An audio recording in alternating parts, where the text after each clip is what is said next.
बोल मेरे लाल, अरे कुछ तो बोल, कुछ तो बोल। क्या किया मार डाला मेरे लाल को बेटा, क्या किया मार डाला मेरे लाल को। बाप तुम हो नहीं हो कसाई पिया,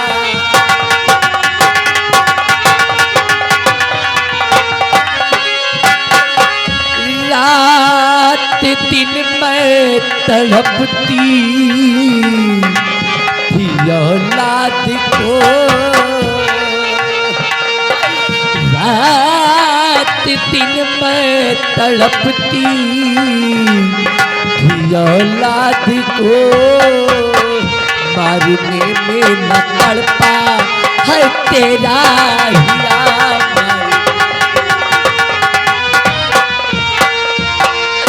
बलबीर सिंह, आज तेरे क्रोध और तेरे अहंकार ने तुझे इतना पागल कर दिया कि आज तुझे अपने पराये की भी कोई पहचान न रह गई।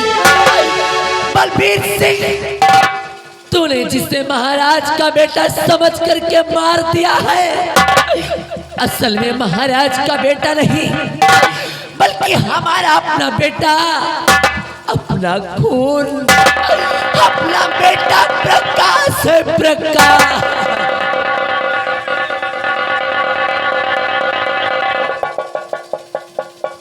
पागल हो गई है, पागल हो गई है, पागल। अरे निर्मला, सोच, याद कर, 18 साल पहले मैं एक बच्चा लेकर आया था तेरे पास, हाँ? और तेरी गोद से मैंने वो बेटा ले लिया, और जो बेटा मैं लेकर आया था वो मैंने तेरी गोद में छोड़ दिया। बताया था तुझसे कि ये महाराज का बेटा है, इसकी परवरिश करो, और अपना बेटा राजमहल में पल रहा है। भूल गई तू, भूल गई तू? अरे ये हमारा बेटा नहीं है, ये महाराज का बेटा है। बलबीर सिंह, तेरी नजरों में ये महाराज का बेटा हो सकता है क्योंकि तुझे सच्चाई मालूम नहीं है, क्योंकि अभी तक तू सच्चाई से बिल्कुल वंचित है। तुझे तो बस इतना ही मालूम है ना कि तूने बच्चों की हेरा फेरी करके अपने बेटे को राज दरबार में छोड़ दिया। बलबीर सिंह, अरे तूने क्या सोचा कि एक माँ की ममता इतनी कठोर हो सकती है कि अपने नजरों के सामने से अपने बेटे को जुदा होते देख ये सब तमाशा देखती रहेगी? अरे नहीं बलबीर सिंह, नहीं। बलबीर सिंह, अरे सच्चाई तो ये है कि जिस दिन तूने मेरे बेटे को मुझसे जुदा किया उसी दिन मैं भी तेरे पीछे पीछे राज दरबार आ गई। और राज दरबार में मैं देखती क्या हूँ कि राजमाता जी मेरे बेटे को लेकर के आराम फरमा रही थी। बस उसी वक्त मैंने ये सोच लिया कि मेरे लिए इससे अच्छा मौका दूसरा कोई नहीं हो सकता। और फिर क्या करती, फिर उसी वक्त युवराज को महारानी के पास छोड़कर अपने बेटे को फौरन लेकर के वहां से भाग निकली। और इस राज को तुझसे हमेशा हमेशा के लिए अपने सीने में दफना करके रखा मैंने। अरे मैंने तो ये सोचा कि महाराज का बेटा बनकर सही कम से कम मेरा बेटा प्रकाश मेरे पास तो रहेगा, मेरे जिगर का टुकड़ा मेरे सीने से लगकर तो रहेगा। किंतु बलबीर सिंह, आज तेरे क्रोध ने तुझे इतना अंधा कर दिया कि तुझे अपने खून की भी पहचान न हुई। बलबीर सिंह, तू एक बाप नहीं हो सकता है। अरे तो जल्लाद है, जल्लाद। अरे तू है तेरी जिंदगी पे बलबीर सिंह।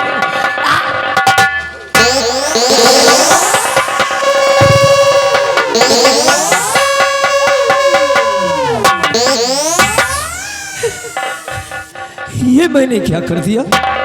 ये मैंने क्या कर दिया?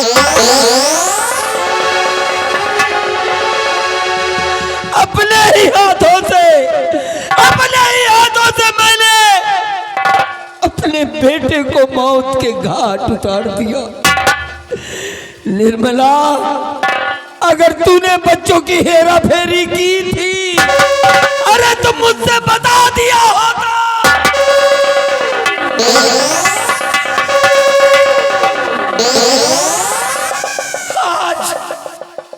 आज तेरी वजह से मैंने अपने बेटे को मार डाला।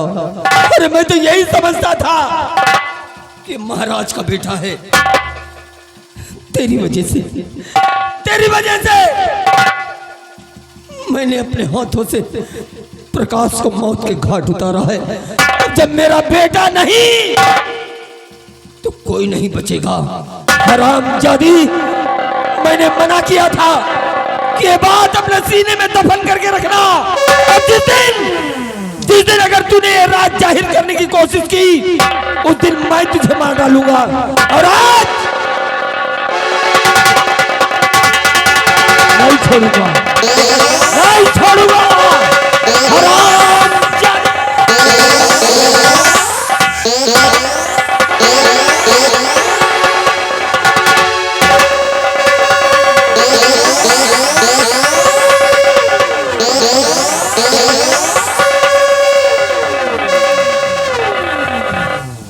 राजकुमार अमरसेन, जब मेरा बेटा नहीं रहा, मेरी पत्नी नहीं रही, तो तुझको भी मैं जिंदा नहीं छोड़ूंगा।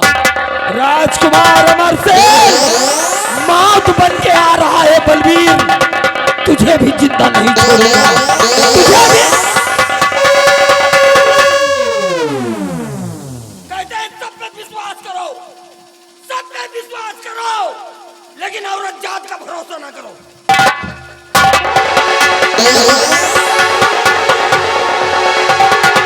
बिहारी लाल,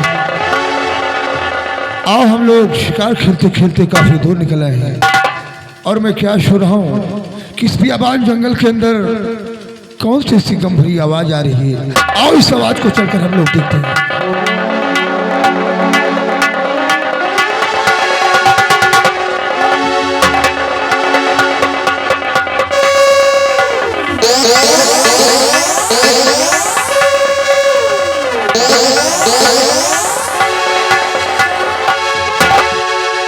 ये मैं क्या देख रहा हूँ? ये तो इधर मेरी मामी की लाश पड़ी है और इधर मेरा भाई प्रकाश पड़ा हुआ है। अभी प्रकाश की सांसें चल रही है और लगता है मेरी मामी के प्राण निकल चुके हैं। मुझे प्रकाश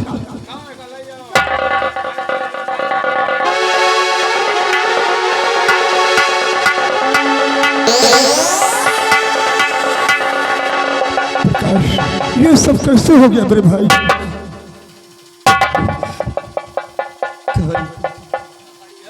भैया अमर, मैं अमर, भैया अमर, क्या हो मेरे भाई? ये सब कैसे हो गया मेरे भाई? आज ये सब किसी और ने नहीं बल्कि मेरे बाप ने किया है।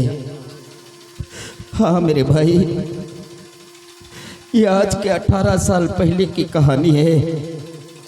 हम दोनों भाई ने एक ही दिन जन्म लिए थे। एक दिन आपके पिताजी ने मेरे पिताजी से कहा कि जाओ मेरे बेटे को लेकर आइए, आज मैं अपने बेटे को अपनी नजरों से देखना चाहता हूँ। लेकिन मेरे बाप के अंदर छल था, तो मैं लाने के लिए तो गया, लेकिन आपके पिताजी के पास न ले जाकर मेरी माँ के पास गए। मेरी माँ की गोद में आपको डाल दिया और मुझे उठाकर आपके पिताजी के पास ले गए। लेकिन मेरी माँ अपनी ममता को रोक न पाई। वो एक दिन मौका पाकर तुम्हें तुम्हारी माँ के पास पहुंचा दिया और मुझे अपने पास लेकर आई। और ये राज हमेशा हमेशा के लिए अपने सीने में दफन कर लिया। मेरे भाई, तुम्हें समझकर मेरे पिताजी ने मुझे मार दिया। और जब माँ ने ये राज बतलाया तब माँ को भी उसने मार दिया। मेरे भाई, शायद ईश्वर ने मुझे इसीलिए इतनी देर तक जिंदा रखा कि ये खबर हम आप तक पहुंचा सके। मेरे भाई, हम दोनों बेशक एक कोख से जन्म नहीं लिए, मामा फूफू के बेटे हैं, लेकिन है तो भाई ही ना। भैया, अपनी जान बचाकर तुम यहाँ से कहीं दूर भाग जाओ। नहीं, इस वक्त मेरे बाप के सर पे खून सवार है। वो तुम्हें मारने के लिए राजमहल की तरफ गया के तुम अपनी जान बचाकर नहीं मेरे भाई, बचाकर कहीं भाग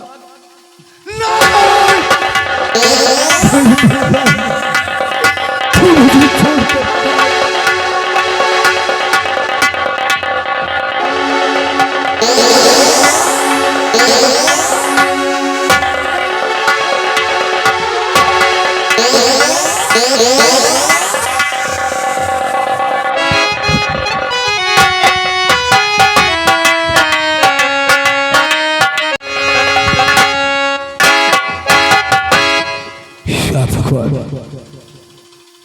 मैं अपने कानों से क्या सुना हूं कि मेरे भाई प्रकाश को और मेरी मामी को मंत्री बलबीर सिंह ने मौत की घाट उतार दिया और मुझे मारने के लिए वो मेरी खोज कर रहे हैं। नहीं भगवान, अगर मैं वापस जाता हूँ तो बलबीर सिंह मुझे जिंदा नहीं छोड़ेगा, इसलिए मुझे यहाँ से भाग जाना चाहिए। यहाँ से काफी दूर चला जाऊंगा, फिर मंत्री बलबीर सिंह के हाथ कभी नहीं लगूंगा। आज के बाद मैं अपना रूप और रेखा बदल दूंगा, अपने आप को डाकू मोहरतन के नाम से विख्यात करूंगा। और मंत्री बलबीर सिंह, जब तक मैं तुझे मौत के घाट नहीं उतार दूंगा, मैं चैन से नहीं बैठूंगा हरामजादे, क्योंकि मरने से पहले प्रकाश ने मुझे सब कुछ बता दिया है। मैं तुझे जिंदा नहीं छोड़ूंगा।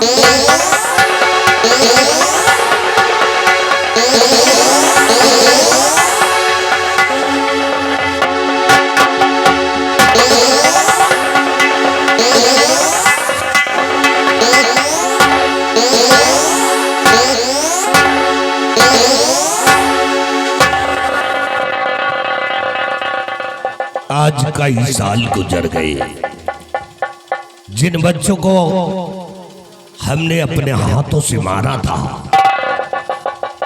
उन दोनों ने मरते वक्त बताया था कि हम दूसरा जन्म लेंगे और दूसरा जन्म लेकर के आएंगे तुम्हारी परिस्तान मुल्क। उन बच्चों को राह देखते देखते मैं बूढ़ा हो गया था, लेकिन आज मैं पता लगाऊंगा कि किस मुल्क में सागर ने जन्म लिया है। हे भरखुंडी देवी, हे भरखुंडी देवी, चल बता किस समय सागर ने किस मुल्क में जन्म लिया है।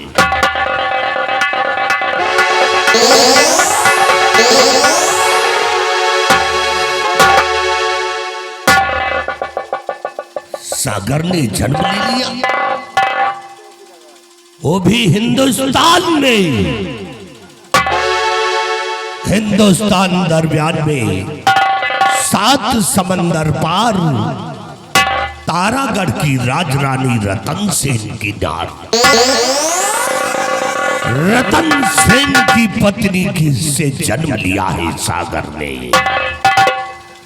अगर सागर ने जन्म ले लिया तो हमारी बेटी मीना परी भी जन्म ले लिया होगा।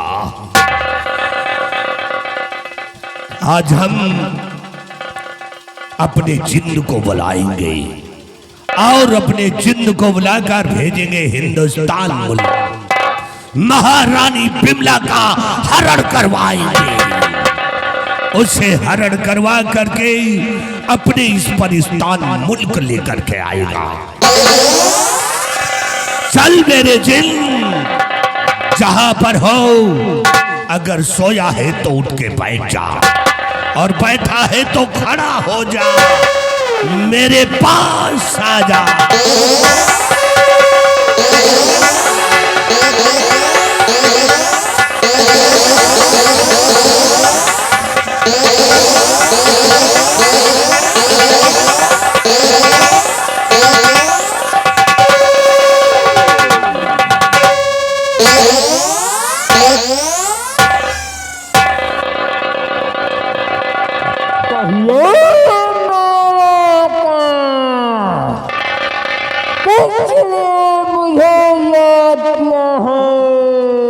जिन,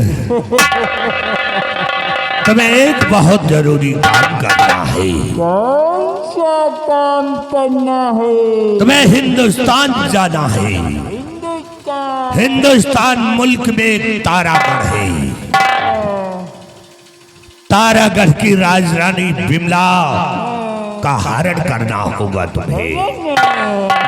हरण करके लेकर के आओगे, क्योंकि हमें मालूम हो गया है अपनी शक्ति से कि इस समय महाराज की पत्नी बिमला हीर सागर में स्नान करने जा रही है। तुम जाओ वहां पे उथल पुथल कर दो और किसी बहाने से महारानी बिमला का हरण करके इस परिस्तान मुल्क लेकर के आओ।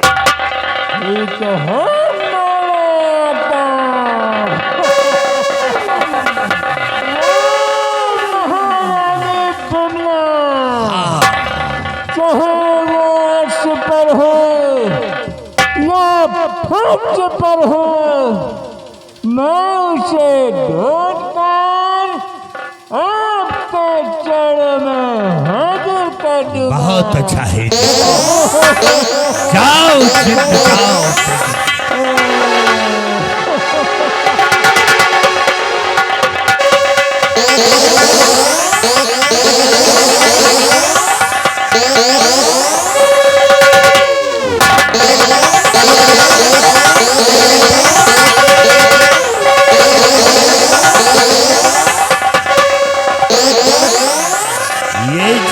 यहीं से उथल पुथल करना चालू कर दिया। मैं इसका आने का इंतजार करूंगा।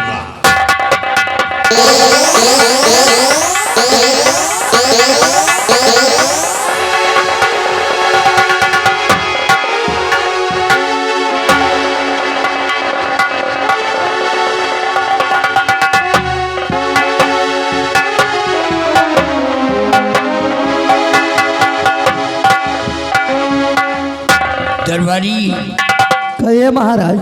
बेटा अमर सेन शिकार पे गया है, अभी तक वापस नहीं आया। अभी तो नहीं आए हुजूर।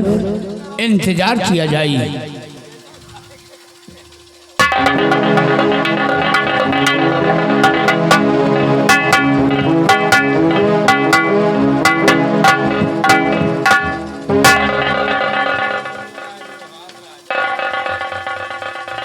महारानी जी स्वामी।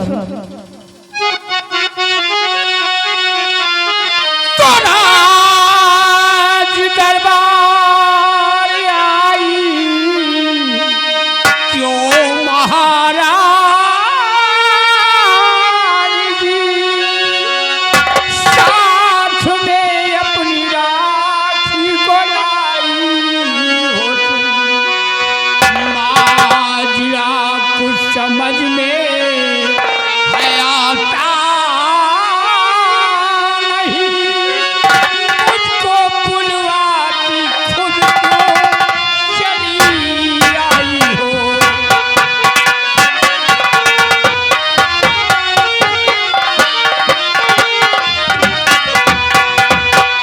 कौन सा काम पड़ गया जो तुम आई हो और साथ में राखी को लेकर आई हो?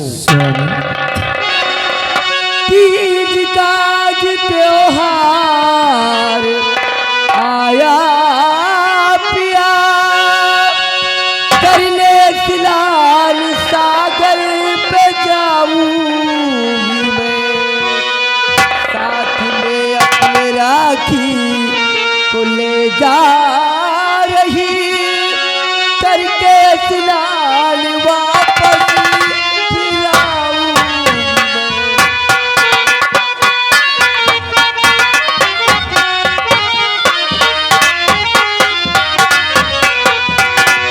स्वामी, कजरी तीज का त्योहार आया है और हमारी हार्दिक इच्छा है मैं हीर सागर पे जाऊं और वहां स्नान करके वहां से वापस। प्रिय, कजरी तीज का त्योहार आया है, जी स्वामी। तो तुम स्नान करना चाहती हो, हम तुम्हें रोक नहीं सकते हैं।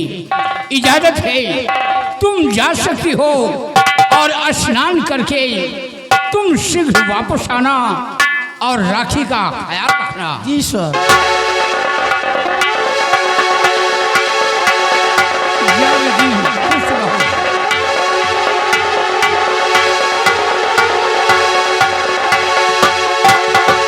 जगारी, वहाँ क्या कर रहा तू?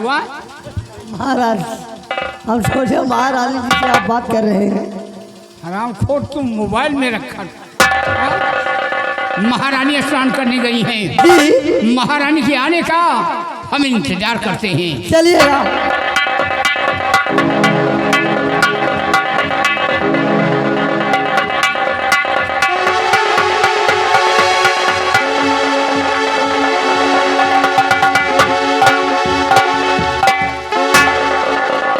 राखी, हमें ही सागर में स्नान करके शाम होने से पहले राजमहल वापस आना है। क्यों नहीं? इसलिए चलो हम स्नान करके सीधा राजमहल चलते हैं वापस। और ज्योति से ज्योति जलाते चलो, ज्योति से ज्योति जलाते चलो, प्रेम की गंगा बहाते चलो, प्रेम की गंगा बहाते चलो।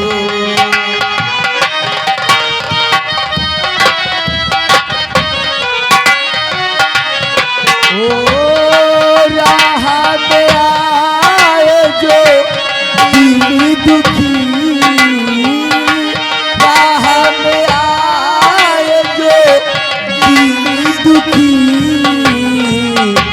सबको गले से लगा दे चलो, प्रेम की गंगा बहाते चलो।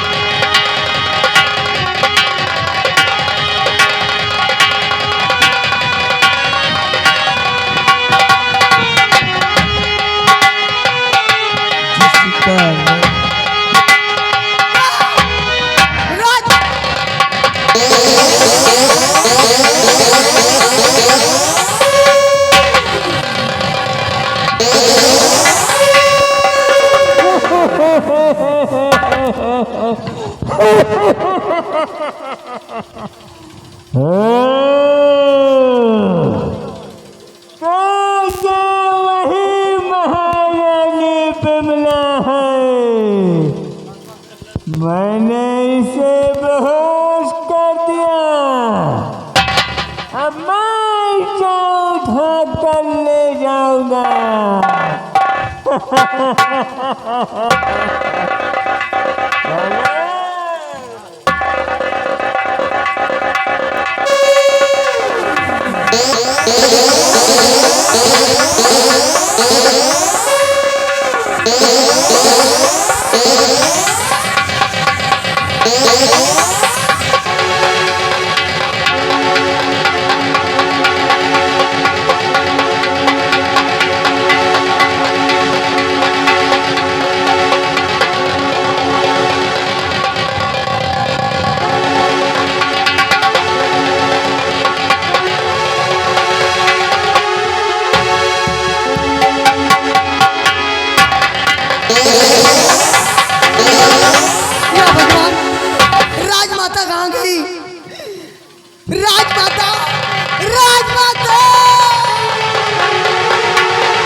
चाचा आप ये शोरगुल कैसा? अच्छा हुआ चाचा जी आप आ गए। बहुत गजब हो गया चाचा जी। गजब हो गया?